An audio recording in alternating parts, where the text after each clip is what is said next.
Hi kabahay! Hanap pa ba ready for occupancy, single attached unit property at complete finish ang turnover along Aguinaldo Highway lamang itong newest project natin here at the Park Place Village beside SNR Imus. Kaya kung ikaw ay interested, please watch this video. Ito ay may lot area na 164 square meters and floor area of 233.51 square meters. Meron ka ng 4 bedrooms, 3 toilet and bath, and 2 carport. Tara, check na natin ang ating property. So before we enter mga kabahay, please appreciate our newest project. So as you can see, ang ating exterior ay napakaganda.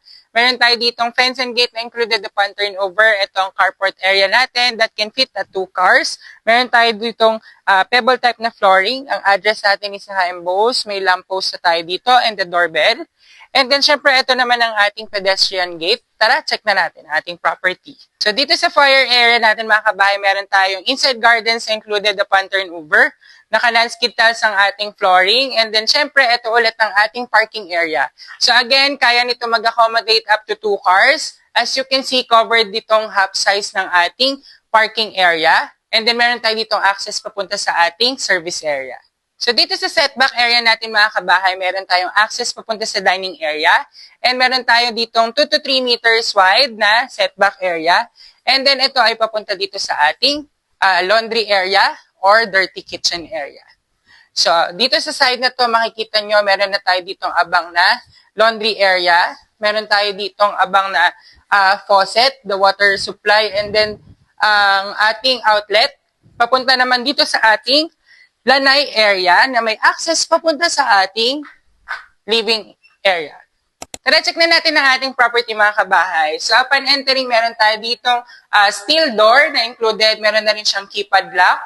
And then, ito naman ang ating living area. So, as you can see, different ang layout nito from our previous projects. Pero ito po ay project pa rin ng ating maganda at mabait na developer. So, ito po meron tayo dito magandang ceiling. Ito naman ang area ng inyong entertainment.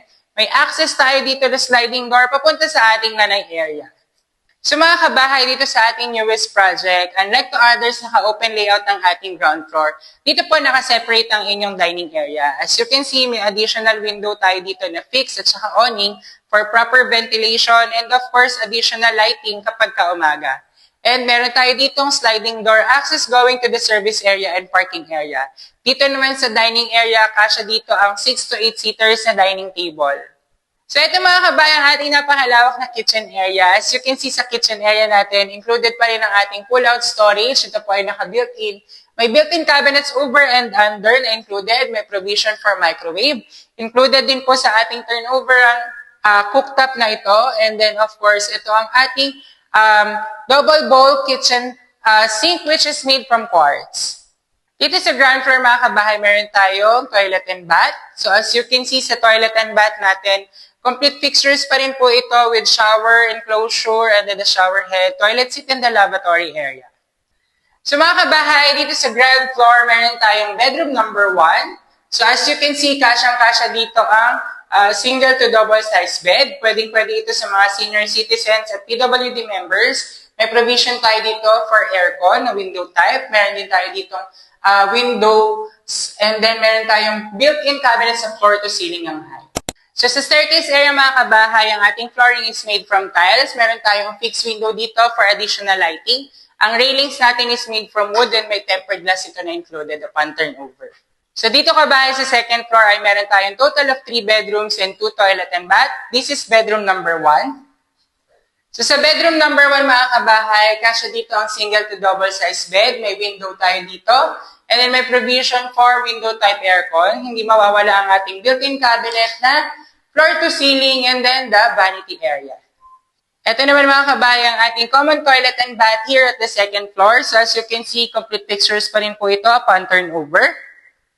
Bedroom number 2 mga kabahay. So dito sa bedroom number 2, same as bedroom number 1, complete pa rin po ito sa ating turnover. Kasya ang double size bed with windows, provision for aircon, and then the built-in cabinets.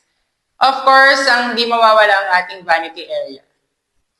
Wait mga kabahay, dahil ito naman ang ating master's bedroom. So sa master's bedroom natin, makikita nyo, sobrang laki ng space dito. Pwedeng-pwede dito up to king size bed. And of course, dito sa ating bedroom na to, meron tayong access papunta sa ating balcony area. Ito mga kabahay naman ang ating area ng entertainment, which is meron tayong wall accent dito. Isa sa highlight ng ating master's bedroom, meron tayo dito master's walk-in closet and master's toilet and bath. Here is the master's toilet and bath, mga kabahay.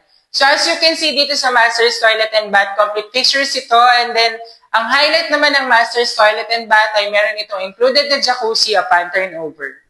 Tara, check na natin ang ating balcony area. So sa balcony area, mga kabahay, makikita nyo maluwag ito. And then meron tayong steel railings dito and combination ng tempered glass.